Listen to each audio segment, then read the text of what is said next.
Oh, asked Mr. and Mrs. Diskaya, may nakuha po ba kayo doon sa inyong files? Your Honor, kapiraso lang po yung nakuha ko dahil mauubos po yung time namin. Baka pagbalik po namin dito ay tapos na po ang hearing. So ito lang po, mga ilang piraso ilan? lang po. Mga ano lang po, dalawang USEC, parang 6 yatang Pakibasa mo Kong. nga yung ledger. Opo. Bago mo i-submit sa amin, pakibasa mo lang for the record.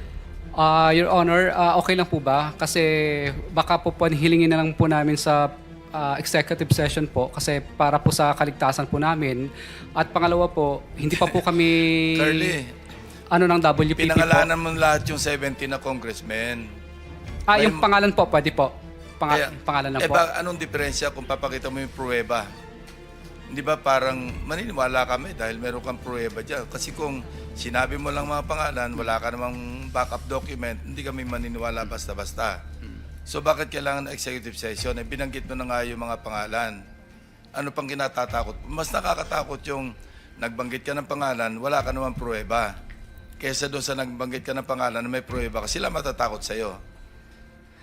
Your Honor, kadalasan po kasi kapag nagbabanggit po kami dito, minsan po nagagamit po ng iba't ibang ahensya para kasuhan po kami. Yeah, Hindi pa po kami... Nevertheless, you will submit that to the committee, di ba?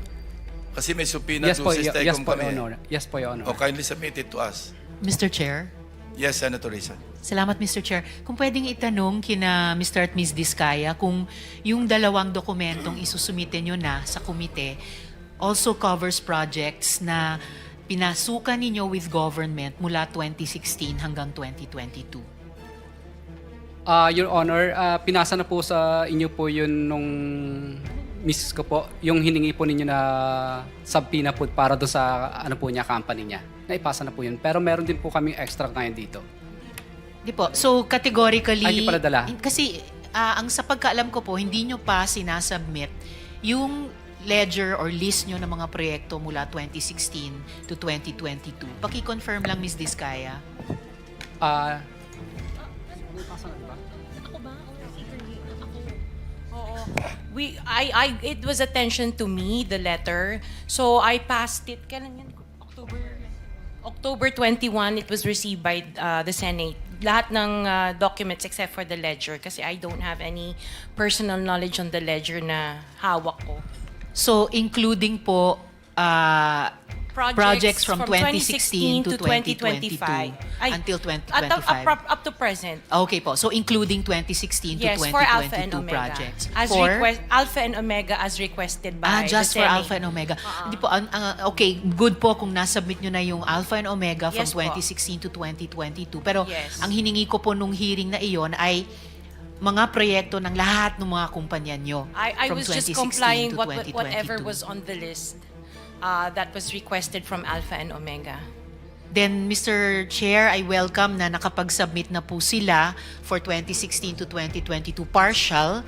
So, standing pa rin po yung request ko that they submit the other projects ng iba pa nilang mga kumpanya besides Alpha and Omega still for 2016 to 2022, Mr. Chair.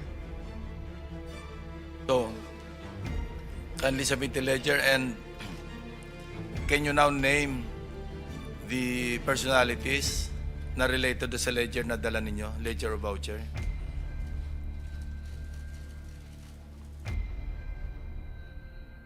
Your Honor, okay lang po ba isasubmit na lang po namin sa inyo? Babanggitin ko na lang po ang mga pangalan po ng nakuha ko lang po. Opo. Ang nandito po ay si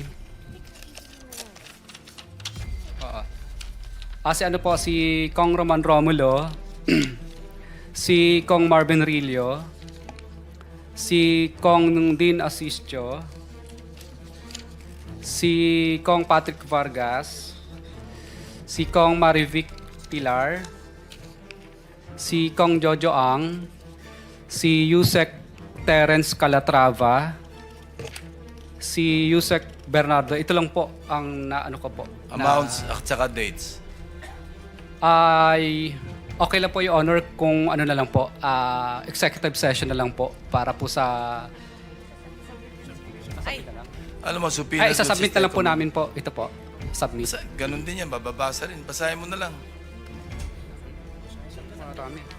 Hindi ako makarelate sa'yo.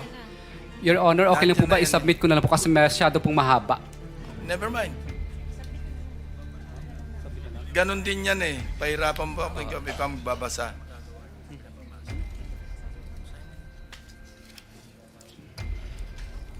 Ano ito, yung amount?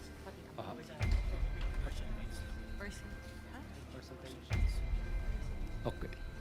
Your Honor, umpisan ko na lang po kay Yusek Terence Calatrava. Ano po, ito pa yung mga date niya.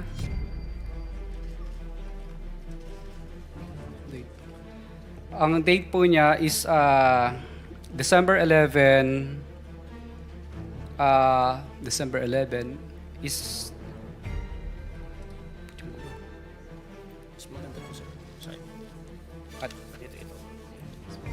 Wait.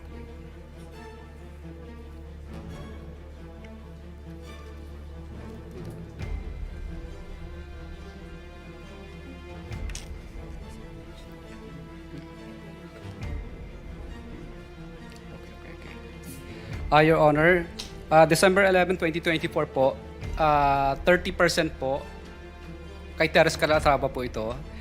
Tapos nung December 11 po is another 30% ulit of ano po to, parang 100 million at saka 50 million. 30% of 100 million. Yes po, Your Honor. And then March 25 is another 15 and 30%. May project yan naka-indicate kung anong project. Yes, Your Honor. Oh, sige. Anyway, sige, proceed. March 31 is March 31, anin ko lang po.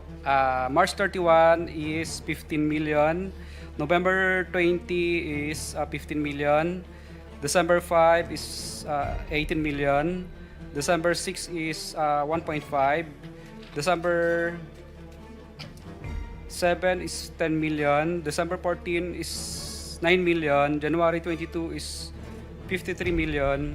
January 18 is 53 million. April 18 is 101 million. May 3 is 5 million. May 3 is 5 million.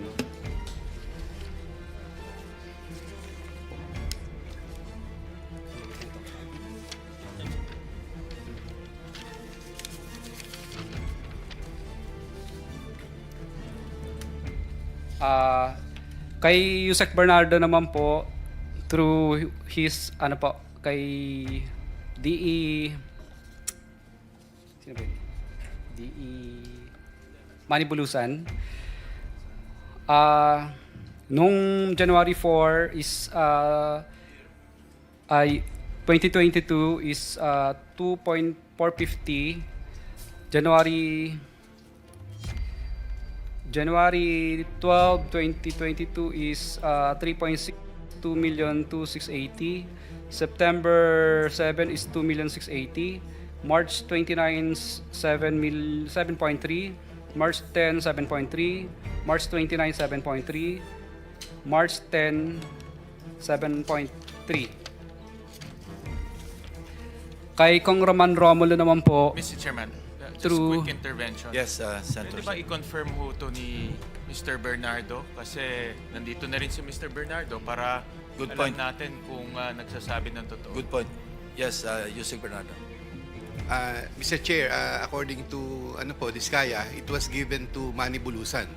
So, kung ako man po ay mayroong alam dito, I have to match with my records. Because pagka po ako ay mayroong ganyan, as I stated earlier, meron po akong proponent.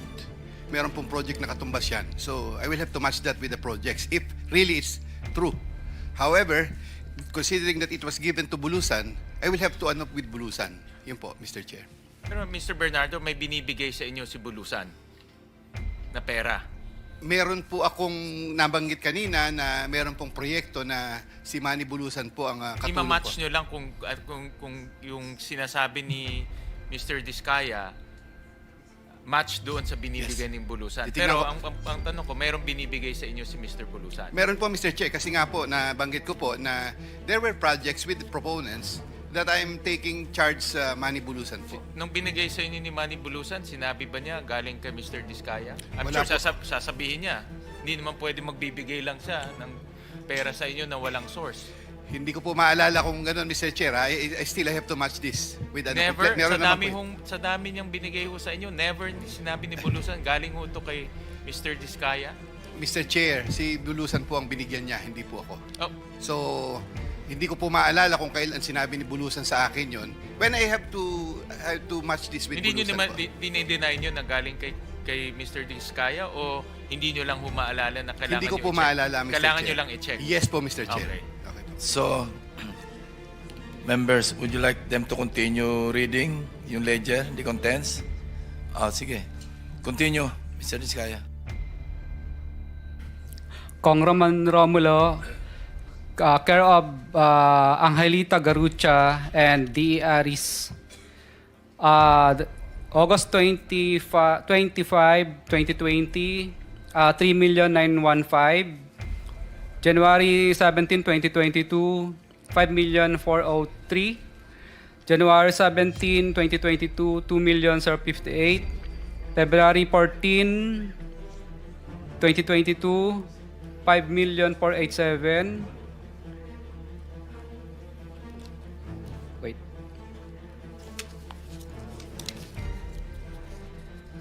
April 8, 2022, 2.6 million. February 6, 2023, 2.6.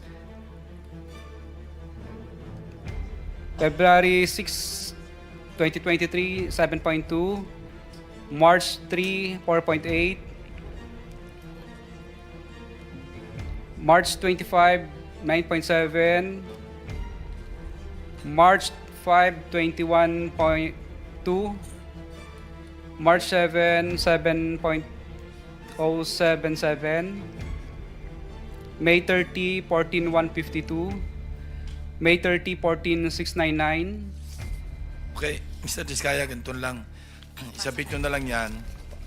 Kailan kayo pwedeng bumalik para kunin ang lahat? Papayagan uli kayo ni Senate President na lumabas ng Senado. Kasi sabi ni Sergeant at Arms, marami raw. Sabi ko, sana binitbit nyo na lang lahat, kinargan nyo na lang lahat. Your Honor, Sabi kung niyo raw- mabibigyan niyo po sana ako wala sa detention ko. Yan nga, hindi. Kahit Sabi ko- gabi po, gagawin ko. Okay, papayagan ka namin uli. Susulat ako kay Senate President kung kailan. Pero kunin nyo na lahat, hindi nyo pabalik-balik. Gusto mo lang yata umuwi. Totoo po. Kasi namimiss ko na po yung mga anak Sige. ko at saka Anyway, yung bahay po namin. Sige, Oho. gagawa ko ng sulat sa kanya. Iaris na lang natin. Pakisapit mo na lang Your Honor, okay lang po ba? Banggitin ko na rin po yung iba pang mga pangalan na nandito Sige, na dapat babanggitin ko. Hindi ko lang po babanggitin yung mga Alright. presyo nila. Yung susunod po si Kong Marvin Rillo, Kong Dean Asistio, Kong Patrick Vargas, Kong Marivic Pilar, Kong Jojo Ang. Yun po muna partial. Mr. Chairman, just a quick intervention. Yes, Senator. Narinig ko kanina yung kay Congressman Romulo, may mga pangalan kang binanggit ahead. Ano Mga po? pangalan nun? Kay D.A. Aris po yun, tsaka si D.A. Aristotle Ramos, at tsaka si Angelita Garucha dati. Engineer yun ang ng kausap DPWH. Yun ang kausap mo, hindi si Congressman Romulo. With ano po? Ang tawag doon sa ganun? With advice po. Yes. Pero wala kang diretso mo bang kausap si Congressman Romulo o itong dalawang tao ang kausap? Itong dalawang tao po na ito ang kausap ko, with ano rin naman po ni Congressman yun. Paano mo alam kung with consent? Kadalasan po, hindi po kami nakakaranas ng hirap, hindi po na mutual terminate yung projects. For example, may mga projects din po kami sa First Metro na nung hindi po kami binasbasan, ay na mutual terminate lang po ang project na yun at nalipat po sa ibang mga license. Kasi mahirap po yun Contractor. na merong kagaya kanina kay Yusek Bernardo na merong isang taong na may taong nasa gitna, hindi naman diretso sa kanya. Napakahirap na ganun yung sitwasyon dahil hindi diretso sa kanya. Ay, observation ko lang, no, kasi base rin kanina sa nabanggit ni Mr. Bernardo. Thank you, Mr. Chairman. Mr. Chair, masingit ko lang din. So, Mr. Diskaya, may layer pa, ika nga, may tao. Na ito para kay congressman ganito. Pero sila ba mismo kumukuha o may tao? Tapos, nako-confirm ba na tatawagan mo yung mambabatas na, Sir, natanggap mo naman, baka mamaya, dinala lang sa bahay nung courier o nung tao. Kadalasan mo po, hindi naman po talaga harap sa kahit kaibigan mo na yung congressman, kahit na super friends na kayo, hindi naman po talaga siya harap sa'yo ng personal. Kumbaga, nagbibigay na lang po sila ng instruction. Kadalasan naman po talaga ang inuutusan talaga nila kung hindi yung chief of staff, DE, or kung sino pang pinagkakatiwalaan nila. So, yun po ang layers. Pero yung natanggap nila yung pera, tiwala ka na doon sa tao nila na di ba pwede makausap si Kong o may pinapirma ka ba? Ito, papirmahan mo na-receive, etc. Bawal po yun kasi paper trail po yun. So, ibig sabihin po, wala talaga. At talagang walang... So, tiwala na lang. Yes po, mararamdaman mo lang naman po yun na talagang hindi ka binasbasan kapag pinahihirapan ka na. May pahirapan kang makakolekta, pahirapan ka sa lahat, o ano po mang klase ng bagay. Pag yan na po ang naramdaman mo, ibig sabihin, yung pera hindi nakarating. Pati sa collection siguro. Yes po, opo. Collection Sa collection mo po, mobilization mo pa lang, mahihirapan ka na. Sa next partial collection, kahit siguro tapos mo na yung project, hindi ka pa rin makakasingil kasi hindi po pa binibigay yung obligasyon. So yun lang ang mga senyales na natanggap nung sponsor mo o nung proponent na yung binigay mo na commission niya, natanggap niya. Kaya mabilis pati Opo. hanggang sa collection. Yes po, Your Honor. At minsan po, pag nagkita po kami ng politiko na yon, minsan kadalasan po, nagkakaintindihan na po kami, hindi na kami nagtatanungan, Kong, natanggap mo na ba? Hindi na po yun. Kasi, ano na po, yung parang, alam niya na. Ibig sabihin, parang hindi siya umaangal. Okay. So senyasan na lang. Opo. Maraming salamat. Thank you, Mr. Chair.